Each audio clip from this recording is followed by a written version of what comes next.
All right. Hi, everyone. Thank you so much for joining me today. My name is Jenna Wood, and I am a dietitian here with the Giant Company today. So welcome to February's classes. I believe we had one yesterday, but this is my first of February, our produce spotlight. So if you're new to classes, welcome. If you're returning, welcome back. But produce spotlight is just that. We spotlight a particular produce item, we do a deep dive into it, and make a recipe utilizing that produce. This month, we have a little twist. We're talking about prebiotic foods, which I will say what those are in a couple slides.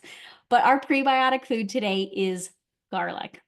If you know me, I have a love-hate relationship with garlic. Sometimes I like it, sometimes I don't. But we're going to talk about why garlic is so beneficial for us and how to utilize it in so many different recipes. All right. You know, I love a lot of details, so we're just going to get into it. So garlic is a member of the allium family. It's closely related to, as you'd imagine, things like onions, shallots, and leeks.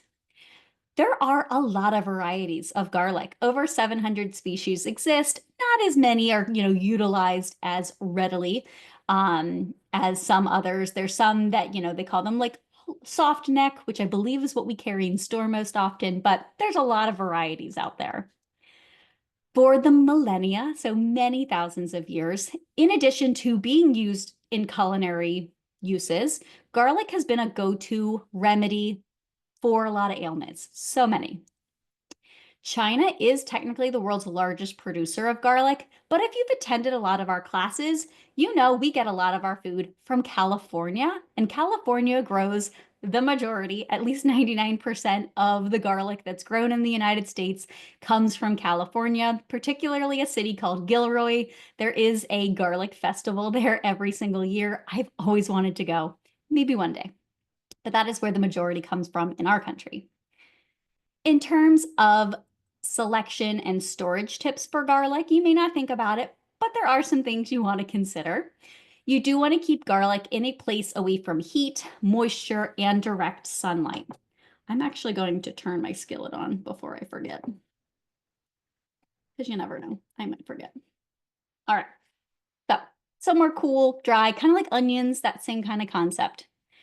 In terms of garlic powder and garlic salt, which hopefully we're not doing too much garlic salt, it does pack in a lot more salt, while garlic powder is just the garlic that's been dehydrated and ground up. But you want to store, like any spices, away from a lot of heat, away from a lot of moisture, so not near the sink. I know it's hard. I say this knowing full well that for some reason my spice cabinet or spice line is above where I put my little oven and right next to my stove. I don't have a lot of control over that. It's a very convenient place. I do use spices very quickly though, so it depends on how rapidly you are consuming them. In terms of storage length, unpeeled garlic, so, a whole clove, a whole bulb that still has the peel on it, can be good for roughly 6 months if stored correctly. So you may see people storing them in root cellars and different things or in the basement. You can store them in like pantyhose and have them hung so that they can stay dry if you're buying a lot of garlic. So in theory, they can last a long time. If you unpeel or peel the garlic, they can last about 3 weeks. So we do sell peeled garlic already in our produce departments. So unpeeled cloves will last a little bit less time, and then the peeled garlic about a week, give or take. The ones that we sell in our produce department last a little bit longer. Garlic powder and salt, of course, they are dried. If stored properly, they can last roughly 2 to 4 years. Granted, I'm sure you have some that may be in your cabinet longer. They're likely safe, but they won't have that, punch of flavor that you're expecting. So we tend to lose flavor, antioxidants, different things like that, the longer we store things like spices. Minced garlic in a jar, kind of like the ones we sell in our produce department, they have a date on them typically, roughly 18 to 24 months, give or take. Always follow the date on there. Always store these in the fridge. I tend to store them in the fridge even before I open them, just as a rule of thumb, but definitely once you open them. They can go bad kind of quickly. Now, this is something I don't know if you've ever experienced. I've experienced this a lot in a particular recipe that I make, but garlic, especially when it's minced, can turn a blue-green color. I'd love to hear in the chat if you've experienced this before. It happens to me very often. So this happens, garlic, the minced cloves, can turn blue or green due to an enzymatic reaction. It's perfectly safe. It should taste the same. It's just a reaction occurring with the enzymes and things that are within the garlic itself. There's a lot of different factors that can affect this. Shifts in temperature really quickly, pH. So if you're using an acid like lemon juice or you're pickling the garlic, also using copper or iron cookware are all kind of culprits. And also the age of the garlic. If the garlic's a little bit older, it might happen more rapidly, or it's more likely to happen. So my grandmother is Lebanese. We make a lot of dressings with garlic and lemon. When I was little, I could not quite grasp why the garlic looked kind of a blue tint. But when you mash that garlic and then add lemon juice and things, it's just something that can happen, and it happens a lot for me. So again, it's harmless, perfectly safe to consume. Now, in terms of garlic blues, in terms of our taste and smelling like garlic, yes, garlic can make your breath and skin smell for a long time. It's just part of the sulfuric compounds that make garlic so healthy, but it's just the different molecules do kind of cling, and you can have them in your lungs and in your mouth and in your skin. It is a fact of life. There are some remedies that I found. Some may work better than others.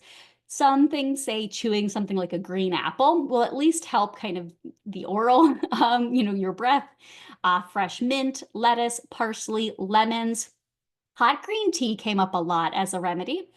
Now, the one that I think was studied the most and had the most benefit was full fat dairy. So things like milk, Greek yogurt, kefir. So a lot of times, really heavy garlic recipes sometimes do have dairy products. A lot of Middle Eastern cuisines will use full fat dairy, like yogurt or kefir. Maybe you have a little sour cream or something. That full fat dairy can help kind of cling to some of those molecules that would otherwise cause bad breath. So that can work. You want to consume it pretty close to when you are eating the garlic. Staying hydrated can help. That just can kind of help clear it faster. And then, of course, as you would imagine, brushing your teeth, flossing your teeth, and then mouthwash and tongue scrapers, because it can really cling to lots of surfaces in your mouth. But hopefully I can convince you that eating garlic is worth all of the smell. Because in terms of nutrition and health, so one clove, you can imagine they're pretty small, not a ton of calories, typically less than 5 calories per clove, very low in carbs and in protein. Now, stay with me. I tried to take out some of the more technical terms, but garlic's health properties are often thought of because of these sulfur or sulfur-containing compounds. So again, it smells, and that's where the nutrition's coming from. One of these compounds that's found within garlic, called allicin, is produced when an amino acid within garlic encounters an enzyme when the raw garlic is minced, crushed, or chewed. So a whole garlic clove may not provide the same nutrition as something that is cut or minced. And of course, the more you cut and chew or mince the garlic, it tends to have a more robust smell and taste because you're doing more of that enzymatic reaction. Now, the enzyme is broken down by heat, unfortunately. So cooking garlic like we are today may be, quote unquote, less effective medicinally, meaning it may have fewer of those compounds that are related to health. One thing that has become kind of popular and that is recommended is called the 10-minute garlic rule. So this refers to letting the garlic stand on your cutting board for about 10 minutes after cutting, crushing, mincing. This can help maintain some of that allicin amino acid, the compounds. There's my skillet. It'll help retain more of them than if you were to chop, throw right into the skillet. How much, there are probably studies being done on it, but it is something that can help. Now, people with really bad acid reflux, people who have a lot of, GI distress, garlic can be something that can contribute to that, especially people who follow like a low FODMAP diet. I'll discuss this in the next slide. It may, because of the healthy compounds that are in there, it may also affect those things as well. So if you're somebody with a lot of acid reflux, a lot of times garlic can exacerbate that. Additionally, people who are on blood thinners should be wary of really high intakes of garlic, like really high, something to discuss with your doctor. This also goes along with supplements because there are garlic supplements, definitely something you do not want to start taking without talking to your doctor or pharmacist to make sure it is safe for you or even really beneficial. Now, today's conversation, because our produce spotlight relates to prebiotics, I wanted to make sure we touched on those. So what are prebiotics? Why are we eating those? Now, this I think is a really great rule of thumb to think about with prebiotics. Most prebiotics are dietary fibers, so fiber we find in plant foods, but not all dietary fibers we eat are prebiotics. So prebiotics are the food for our probiotics or our gut bacteria. So just like we need to eat food, we need to feed our gut microbiome to make it work as efficiently as possible and to provide all those health benefits that it can. So these fiber-containing foods that have these specific prebiotic fibers are really beneficial for helping our gut microbiome. So a lot of times you hear about probiotics. Prebiotics may be something you haven't heard about quite as much. So that's why we're talking about them. These prebiotics, as I mentioned, help feed the gut bacteria. The gut bacteria ferment the prebiotics, which can, for some people, if you're sensitive, cause gas. As you start to eat more and more prebiotic fiber slowly over time, those symptoms should decrease, but there are people who are just more sensitive, who have, maybe IBS or something, and they just need to be careful with how much they consume. But this interaction, this eating of the prebiotics, can help the gut bacteria produce really important nutrients in our gut that we're learning more and more about each day. So when you see people say that we don't need fiber, fiber has no benefit because we don't digest it, they could not be more wrong. Fiber, especially prebiotic fiber, there are so many health benefits we're learning about. Garlic, in particular, when it's functioning as a prebiotic, can help promote the growth of a beneficial type of bacteria called bifidobacterium. There's a couple, different types of those, but it can help facilitate the growth of that and help prevent certain not so good bacteria from growing a lot, because there are good and bad bacterias, and having a lot of prebiotic fiber within reason and all the other healthy things we do can really help shift the tide towards having more health promoting bacteria as opposed to the harmful kind. Now, let's get into the specifics. There isn't really a set recommendation like there is for dietary fiber, like how much total fiber we need, but a lot of the research currently, so if you see all the blue links here, these all go to some really good resources. They recommend about 5 grams of prebiotic fiber per day. Now, that can be really hard to get through food alone, especially knowing that, garlic is really small and doesn't have a ton of fiber. Like one clove had 1 gram of fiber total, and not all of that's going to be prebiotic. So what you could do best, one, is to start slowly. If you're not eating a lot of fiber to begin with, you don't want to go all in and add a ton of fiber every day. But you want to slowly add prebiotic foods, which you'll learn about every Tuesday this month. There's a ton of them. And prebiotics have started to be added to different foods.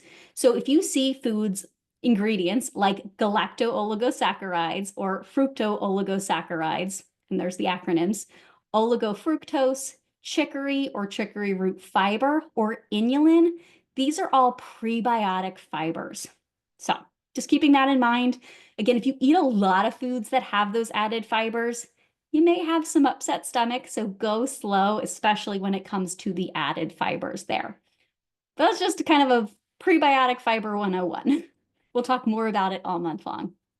Then there's a lot of different ways to buy garlic at Giant and Martin's. So of course you can buy a whole bulb like I did today, but you can also buy the jars of minced, which I really like. I'd have to assume, though I could not find for certain, that this has been chopped, but then it's been sitting. So I don't know how beneficial that is for the allicin and the different enzymes that are there. But in theory, you're not cutting it and using it right away. So it should be beneficial. But it is quite easy to utilize the whole cloves. We have garlic powder, making sure we're not overdoing it with garlic salt because garlic salt will have a lot of sodium. Garlic powder is just that. It's just the minced up garlic that's been dried. We do have the whole peeled garlic in the refrigerated section in produce. If you don't feel like doing the peeling, that's a really great option as well. And then they're whole, so the enzymatic reaction hasn't started. Once you cut them, that's when that all happens. In terms of utilizing garlic, I send the slides, of course, so you'll have access to this. Tons of different garlic pairings. Whatever you like adding garlic to is a good idea. Now, in terms of how much to add depending on what the source is. So I found many different references for how much is equivalent, but 1 clove equals roughly half a teaspoon to a teaspoon minced. So kind of just measure how much you like. I tend to go 1 to 1 when it comes to minced and clove because some garlic cloves are bigger. And then 1 clove equals about 1/8 to 1/4 teaspoon of garlic powder. You think about, you take that whole clove, you grind it down, you dry it, you're getting rid of some of the water and all of that. So it's a smaller portion. But again, some people measure garlic however much you like, so you do you. Lots of different ideas here for ways to utilize them. Just adding, especially garlic powder to various things, so easy. Minced garlic in different sauces and dips, things like aiolis, dressings. The toom here I'm going to touch on because we actually had one in the store, so I bought it, which is just a sauce made from like a lot of pureed garlic cloves. But we will touch on all of these. Now, as I mentioned, the more you crush and mince the garlic, the more robust the flavor will be. For a milder flavor, you want to leave the cloves more intact. Of course, if you want to get some of those benefits, you do want to maybe cut the clove into some pieces, maybe into slices, because that'll still produce some of those beneficial compounds. Now, today's recipe, we are making garlicky white beans. Very simple, but an easy way to add in fiber from the beans. The beans will have some prebiotic fiber too, as will the garlic we're adding. Really simple recipe. I will kind of walk you through it, but basically you drain and rinse the beans, you heat up the oil, which has already happened. We're going to cook the garlic in there, add the beans, and that's pretty much it. The nutrition here, I think, is a little bit off. I calculated it myself, and it's like 100 calories less than this. I also am adding a little bit less olive oil. It calls for 1/4 cup. I don't know if I'll need that much. Olive oil is perfectly healthy, but we don't necessarily need a ton. So I'm going to see how the less than 1/4 cup looks with all of the beans added, and I may add a little bit more. So totally up to you. And then 1/4 teaspoon of crushed red pepper. If you want a little bit of heat, I think it'll add some nice flavor to round out the garlic. In terms of other recipes, so the beans, maybe that's a little boring to you. You certainly could change it up a little and make it with wilted kale or spinach and eggs. This is kind of like a take on sashuka, which is made with tomatoes, but this is sauteed greens instead, and you have the bed where you can put the eggs or other proteins. Slow cooker garlic chicken. There's a lot of garlic cloves in here. Again, you can maybe cut them in half to at least have some of that enzyme. And then oven roasted tomato garlic soup. This soup looks so good. You roast the whole garlic clove. You cut off the top, leave the papery skin on, cut off the top, and roast it kind of in some aluminum foil. Oh my gosh, so delicious. All righty, let me stop sharing. And I will definitely get to questions. I want to turn on my camera. If I can figure out how. Okay. I'm going to switch. Let's see. I'm gonna remove my spotlight here. Okay. Let us get started. So as you can see here, I do already have a good bit of oil in there. So as I touched on, I did already chop up my garlic because I wanted to let it sit. It says 3 cloves. I don't know. 3 cloves doesn't sound like enough to me, so this is like 5. So again, you do you, add how much you want, but I just didn't think 3 sounded like enough. That was like 1 clove per can of beans, so I think 5 sounded better. You could do more, you could do less, but I think 5 sounds better. So we're just going to let that saute a little bit here. Oh my gosh, my house is going to smell like garlic. That's okay. Awesome. So I will show you as we're kind of letting that cook. These are the beans. I am adding just our Giant brand cannellini beans. We don't have an unsalted or low sodium version of these, so you do want to give them a really good rinse. We're using 3 cans. You certainly could just cook 1 batch, do 1 can, but the recipe calls for 3. So we're doing 3 cans of this. I gave them a good rinse. That gets off about 30 to 40% of the sodium that's in the canned food. But of course, if you find one that's low sodium, you certainly could start there too. But we're not adding any salt. So we're only having the salt that are in the beans. All righty. And of course, if you don't like cannellini beans, you could do Great Northern white beans. They, from what I've read, they're a little bit less firm. So they might kind of, look how cute they are. I already rinsed them, drained them. But you could do that. You could do chickpeas, I think would be delicious. Really any beans would work. Oh my gosh, it smells so good. And really, you can let it cook as brown as you want them to be. Yum. Smells so good. Now, I will say, so I see a lot of people just in the comments that keep popping up, sure, edamame is delicious. What I did, so I've actually never done this. I put a garlic clove, let's try it, in a glass jar with a lid. I've seen this before that it helps. Like if you're having a hard time getting that peel off, in theory, shaking it up in this glass jar could help.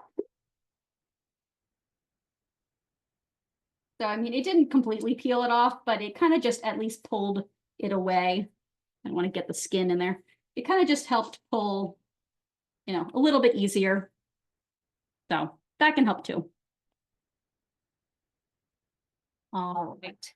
Now, I thought I saw something about elephant garlic is technically a different variety, which totally works, probably similar nutrients, but a different variety than like the standard you find. All right. We're getting a little bit brown here. It smells so, so good. While it's getting a little bit more brown, I do want to show you. So this is that garlic dip that that I mentioned. It's very popular in like Middle Eastern cuisines, spread on things like pita. So it's called toum. Sometimes you'll see it Toom, Toum.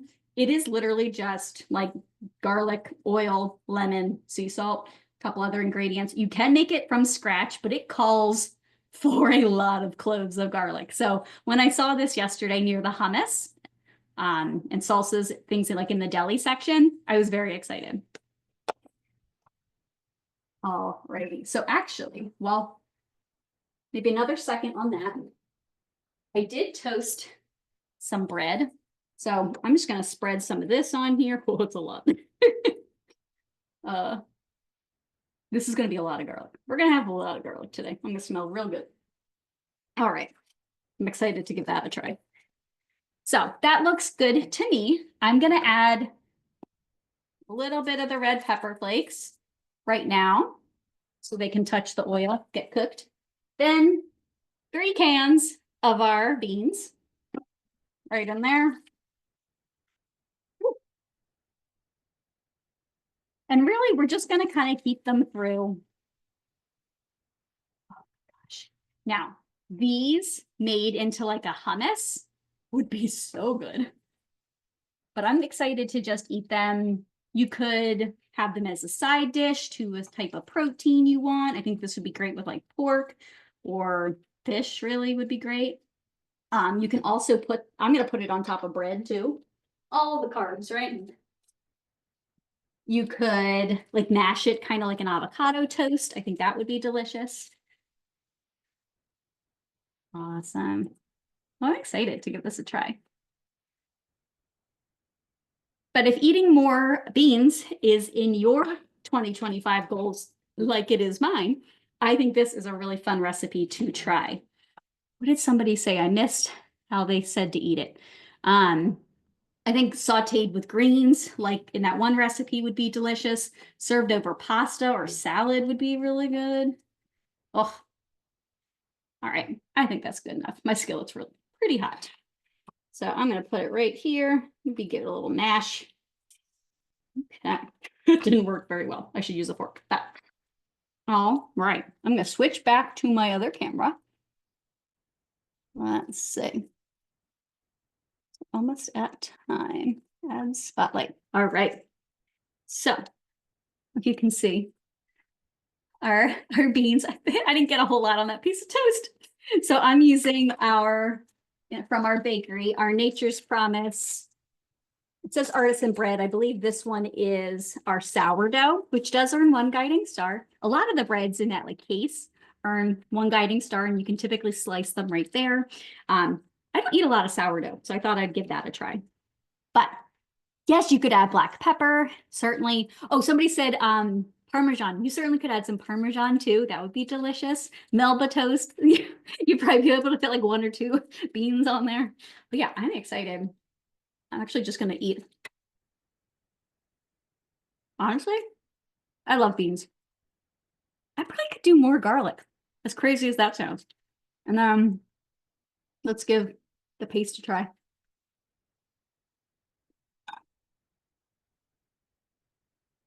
No, that has a lot of garlic. So delicious. Well, I hope you enjoyed learning all about garlic, all the prebiotic fiber, and just ways to add garlic into your diet. Tune in next week to learn about even more vegetables that have prebiotics.